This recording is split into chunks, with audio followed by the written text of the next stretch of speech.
जय हिंद। देखो, Samsung company का कहना है ये जो इलेक्ट्रॉनिक्स मार्केट है एंड ये जो इलेक्ट्रॉनिक्स प्रोडक्ट का इंडस्ट्री है ये 2026 के अंदर इंडिया में फ्लैट होने वाला है, यानी कि इसका ग्रोथ जो है बहुत ही कम होने वाला है, नेग्लिजिबल मान सकते हो ड्यू टू वेरियस रीजन। लेकिन सैमसंग कंपनी का कहना ये है कि हम इंडिया में एम कर रहे हैं डबल डिजिट ग्रोथ, यानी कि 10% से ज्यादा ग्रोथ करने की इनकी टारगेट है। ये तो पता नहीं है कि ये कैसे होगा, फिलहाल समय तो बता ही लेगा कि भाई साहब एक्चुअली डबल डिजिट ग्रोथ ये कर पाए या नहीं कर पाए। लेकिन आज हम कुछ चीजों के ऊपर डिस्कशन करने वाले। देखो, सैमसंग ने रिसर्च किया एंड इंडस्ट्री को स्टडी किया एंड उनमें उनको पता चला कि ये जो फ्लैट आने वाला है 2026 के अंदर इलेक्ट्रॉनिक्स मार्केट में, ये सिर्फ और सिर्फ होने वाला है मैक्रो इकोनॉमिक कंडीशन की वजह से। एंड ये मैक्रो इकोनॉमिक कंडीशन क्या है भाई? अगर तुम एक पूरा देश के पर्सपेक्टिव से देखोगे, लेट्स सपोज इंडिया, यहाँ पर दो इकोनॉमिक पॉइंट ऑफ व्यू हो सकता है। एक तो है macro economic point of view, जिसको हम एमए लिखते हैं, एंड एक है micro economic point of view. अगर तुम इकोनॉमिक्स वगैरह पढ़े हो तो तुमको बहुत आसानी से समझ में आ जाएगा। माइक्रो यानी कि यहाँ पर तुम देख सकते हो आई है। आई का मतलब क्या है? इंडिविजुअल, यानी कि एक इंसान की पर्सपेक्टिव से अगर देखोगे, या एक फर्म की पर्सपेक्टिव से, या एक कंपनी के पर्सपेक्टिव से अगर देखोगे इकोनॉमिक कंडीशन क्या है। एंड मैक्रो अगर यहाँ पर तुम देखोगे, यहाँ पर है ए, यानी कि aggregate. Aggregate in the sense पूरा कंट्री के पर्सपेक्टिव से, या एक स्टेट के पर्सपेक्टिव से, या कोई एक बड़ा सा इलाका, या कोई कंपनी का एक ग्रुप, उनकी पर्सपेक्टिव से अगर देखोगे, उसको बोलते हैं मैक्रो इकोनॉमिक कंडीशन। यानी कि हमारा यहाँ पर पूरा देश का हालत थोड़ा बहुत टाइट है 2026 के अंदर, एंड एंड ऑफ 2025 के अंदर भाई साहब रुपीज तो 91 के आसपास चला ही गया है। तो इसके वजह से एंड वेरियस फैक्टर और भी है, जैसे कि इन्फ्लेशन हमारा यहाँ पर 7-8% के आसपास है और थोड़ा बहुत अभी बढ़ने वाला है। आरबीआई अपना डॉलर बेच के रुपीज खरीद रहा है, वहां पर भी एक चांस बन जाता है हमारा इकोनॉमिक कंडीशन डाउन होने का। एंड ओवरऑल अगर देखोगे कंट्री में प्रोडक्शन लेवल नीचे गिरने वाला है एंड डिमांड थोड़ा बहुत नीचे आने वाला है। इसके वजह से जो इलेक्ट्रॉनिक्स एंड कंज्यूमर मार्केट है ये डाउन जाएगा। और क्यों डाउन जाएगा भाई साहब? और कोई इंडस्ट्री क्यों नहीं डाउन जाएगा? इलेक्ट्रॉनिक्स मार्केट में ऐसा क्या हो गया कि भाई साहब ये डाउन जाएगा? देखो भाई, ये जो मार्केट है ना, ये है लग्जरी गुड का मार्केट, यानी कि यहाँ पर कोई जरूरत के हिसाब से चीजें नहीं खरीदता है। टीवी कोई जरूरत का चीज नहीं है, अगर वैसे देखा जाए तो टीवी एक लग्जरी आइटम में माना जाता है, जिसका मतलब हमारे पास पैसा है एंड हम कुछ कंफर्ट एफोर्ड कर पाते हैं एंड उसके वजह से हम टीवी खरीदेंगे ताकि हमारा एंटरटेनमेंट हो सके। फ्रिज भी यहाँ पर हमारा कोई नीडेड आइटम नहीं है, ये भी एक लग्जरी गुड्स में आ जाता है। तो इसीलिए भी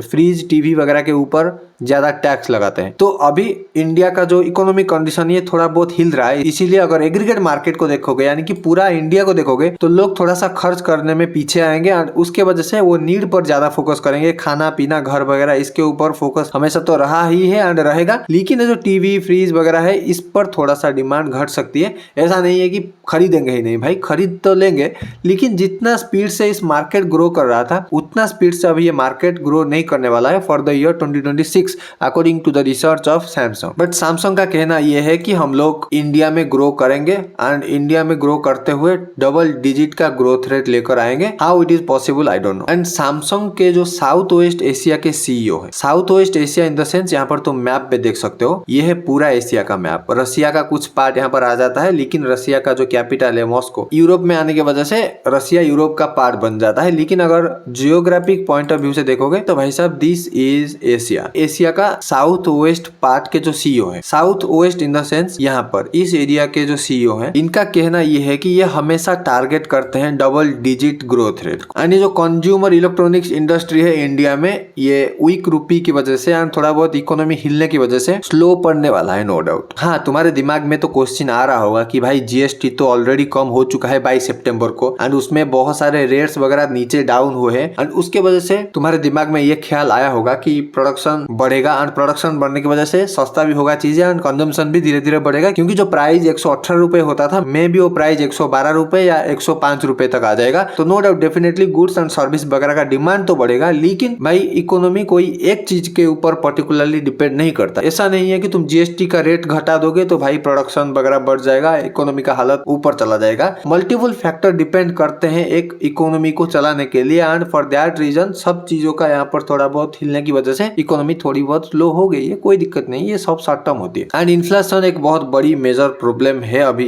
इलेक्ट्रॉनिक्स मार्केट में अगर देखोगे, बट स्टिल इंडिया अभी इसको कैटर करने के लिए मेहनत कर रहा है। एंड जेबी पार्क्स, वैसे उनका नाम मैंने नहीं बताया था, जेबी पार्क्स जो सैमसंग का साउथ वेस्ट एशिया के सीईओ है, इनका सब कहना यही है। तुम यहाँ पर लिस्ट देख सकते हो भाई साहब, जो जीएसटी चेंज हुआ है, जीएसटी 2.0 22 सितंबर को, उसमें तुम एयर कंडीशनर वगैरह को देखोगे, 22 सितंबर से पहले की बात करोगे तो air conditioner, television, refrigerator, washing machine, monitor and projectors, dish washing machine, vacuum cleaners, electric smooth iron and hair dryer, इनमें 28% का टैक्स लगता था, क्योंकि ये सब लग्जरी गुड्स के अंदर आ जाता है। एंड 22 सितंबर के बाद ये सब 18% के रेट पर आ गए। एंड नो डाउट इसके वजह से थोड़ा बहुत प्राइस ड्रॉप हुआ है मार्केट में। 10% अगर एक बड़े पॉइंट ऑफ व्यू से देखोगे, एक देश के पॉइंट ऑफ व्यू से देखोगे, नो डाउट एक बहुत बड़ा नंबर हो सकता है। एंड उसको भरपाई करने के लिए ज्यादा से ज्यादा प्रोडक्ट बेचना पड़ेगा कंपनियों को, देश को भी ज्यादा से ज्यादा मैन्युफैक्चरिंग करना पड़ेगा। एंड ये जो सोलर पावर डिवाइस वगैरह है, ये 12% का टैक्स देते थे पहले, क्योंकि सोलर एक ऑल्टरनेटिव है क्लीन एनर्जी का, गवर्नमेंट इसको पुश करना चाहता है, तो यहाँ पर ज्यादा टैक्स नहीं लगाया जाता है। उसमें भी 5% टैक्स हो चुका है। एंड एलईडी लैंप वगैरह, इसमें भी 5% टैक्स हो चुका है। खैर टैक्स तो सभी में कम हुआ है, लेकिन मैंने जैसे बोला, इकोनॉमी कोई एक चीज पर डिपेंड करता नहीं है, इकोनॉमी मल्टीपल वेरियस फैक्टर पर डिपेंड करता है। एंड फॉर दैट रीजन हमें ऐसा सोचना होगा कि भाई देश का जो इकोनॉमिक पैरामीटर है, सबको बैलेंस अगर करेंगे तभी हमारा इकोनॉमी स्टेबल हो पाएगा। एंड यूएसए का 50% का रेसिप्रोकल टैरिफ के बारे में तो सबको पता है भाई, उसका तो क्या कहना है। वहां पर भी हमारा कंट्री के लिए थोड़ा बहुत नुकसान हो गया। खैर इतना ज्यादा नुकसान नहीं हुआ जितना सोचा गया था। हमारे कॉमर्स मिनिस्टर पीयूष गोयल साहब आके बताए प्रेस कॉन्फ्रेंस में, लेकिन हुआ तो है ना भाई। एंड सैमसंग ये जो डबल डिजिट का ग्रोथ है, ये कैसे करेगा भाई? देखो सैमसंग का टारगेट ये है कि फेस्टिवल सीजन पर फोकस किया जाए। फेस्टिवल सीजन में कभी कभी इनका ग्रोथ रेट भाई ट्रिपल डिजिट हो जाता है, यानी कि 100% की ग्रोथ रेट मारकर चलते हैं। नॉर्मली इनका डबल डिजिट रहता है 2024-25 के टाइम पर, लेकिन ये साल थोड़ा सा कम है ब्रो। एंड सैमसंग के सीईओ का कहना है कि वो एक्साइटेड है बहुत ज्यादा large screen TVs and ACs country में फैलाने के लिए, क्योंकि वैसे सैमसंग ही बहुत बड़ा मार्केट शेयर पकड़ के बैठा है ये एसी टीवी वगैरह के इंडस्ट्री में। अगर इंडिया में देखोगे तो सैमसंग का ही ओवरऑल फायदा होने वाला है, क्योंकि सैमसंग यहाँ पर लीड लेकर चल रहा है। एंड अगर सैमसंग की फाइनेंशियल ग्रोथ वगैरह देखोगे इंडिया में, तो लगभग 11% का revenue year on year growth लेकर ये चल रहे हैं। प्रीवियस फाइनेंशियल ईयर को देखोगे तो 1,14,000 करोड़ के आसपास का इन्होंने रेवेन्यू किया था एंड 11% का ग्रोथ यहाँ पर दिखाया था। एंड प्रॉफिट लगभग 38% बढ़ा है भाई। एक ईयर के कंपैरिजन में देखोगे तो लगभग 11,000 करोड़ का प्रॉफिट एक साल में उन्होंने जनरेट किया था इंडिया में। एंड बहुत सारे लोग सैमसंग को कह रहे थे कि भाई साहब आईपीओ ले आओ इंडिया में, आईपीओ से पैसा थोड़ा बहुत इन्वेस्टमेंट कंपनी में लोग कर लेंगे, यहाँ पर तुम्हारा वर्किंग कैपिटल मैनेज हो जाएगा। वैसे वर्किंग कैपिटल का मतलब ये है जो काम चलाने के लिए पैसा जरूरत होती है, जो सडन मैन्युफैक्चरिंग करने के लिए पैसा जरूरत होती है, जो इलेक्ट्रॉनिक्स आइटम खरीदने के लिए या कोई रॉ मटेरियल खरीदने के लिए पैसा जरूरत होती है, उसे वर्किंग कैपिटल कहते हैं। तो पाक साहब का कहना यह है, देखो आईपीओ में तुमको अपना शेयर डाइल्यूट करना पड़ेगा। इसका मतलब क्या है? शेयर अगर डाइल्यूट होगा तुम्हारा ओनरशिप कम होगा, यानी कि लेट्स सपोज सैमसंग के पास अभी 100% का मालिकाना है एंड उसको अपना 10% शेयर बेच के पैसा लाना है मार्केट से। आईपीओ लॉन्च होने के बाद जो 10% मार्केट में वो बेच दिए शेयर, उसके अगेंस्ट में उनके पास अभी 90% मार्केट शेयर रहा, यानी कि 90% कंपनी का मालिक वो रहा है, लेकिन बाहर वाले 10% घुस गए कंपनी के अंदर, तो वहां पर कंपनी का लॉन्ग टर्म नुकसान हो सकता है। तो सैमसंग कंपनी क्या करता है भाई, डेब्ट मार्केट में आराम से मिल जाता है, डेब्ट उठा लो। और उनका सीईओ का सिंपल सा कहना है बॉन्ड इशू कर लेंगे, डिवेंचर इशू कर लेंगे, डेब्ट उठा लेंगे, लेकिन भाई अपना शेयर नहीं बेच के डायरेक्टली मार्केट से पैसा उठाएंगे। तो आईपीओ एक बेस्ट ऑप्शन नहीं है, यहाँ पर हम लोग डेब्ट से काम चला लेंगे। एंड ऑब्वियसली भाई अगर सैमसंग को देखोगे उसका ग्रोथ बहुत ज्यादा है आने वाले टाइम पर, एंड ऐसा नहीं है कि उसका मार्केट शेयर गिर रहा है भाई, उसका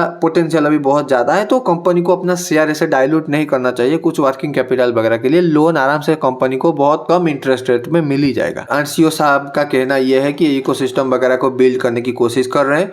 जैसे कि तुमको पता होगा सैमसंग का टैबलेट, सैमसंग का फोन, सैमसंग का कंप्यूटर, सैमसंग का लैपटॉप, सैमसंग का ईयरबड, सैमसंग का वॉच, सब कुछ इन्होंने इंडिया में धीरे धीरे करके लॉन्च कर रहे हैं। सैमसंग का एसी, सैमसंग का टीवी, इन सबको कंपेटेबल बना रहे हैं सैमसंग की एक दूसरे की डिवाइस की मदद से। एंड आर्टिफिशियल इंटेलिजेंस को भी यहाँ पर इंटीग्रेट करने की कोशिश कर रहे हैं। तो आई होप सैमसंग यहाँ पर ये डबल डिजिट ग्रोथ दिखा पाए। एंड मेरे को इतना यहाँ पर एक्साइटमेंट नहीं है सैमसंग की वजह से, मेरे को टाटा के लिए भाई एक्साइटमेंट है कि टाटा अपना ग्रोथ कैसे करेगा इलेक्ट्रॉनिक्स मार्केट में। मेरे को अपनी इंडियन कंपनियों का ज्यादा चिंता है। ऑब्वियसली भाई इंडियन हूँ तो इंडियन कंपनी को ज्यादा चिंता होगा। तो देखते हैं आने वाले टाइम पर क्या होता है। 2026 एक इंटरेस्टिंग साल रहने वाला है बिजनेस पॉइंट ऑफ व्यू से अगर देखोगे। इंडिया कैसे खुद को बैलेंस करेगा ये देखना पड़ेगा भाई। गवर्नमेंट आरबीआई का फिजिकल मॉनिटरी पॉलिसी वगैरह कैसे कैसे चेंज करके क्या कुछ करेंगे, ये सब आने वाले टाइम पर बहुत इंटरेस्टिंग होने वाला है। तो thank you so much for watching this video. This is Manoj this side signing off.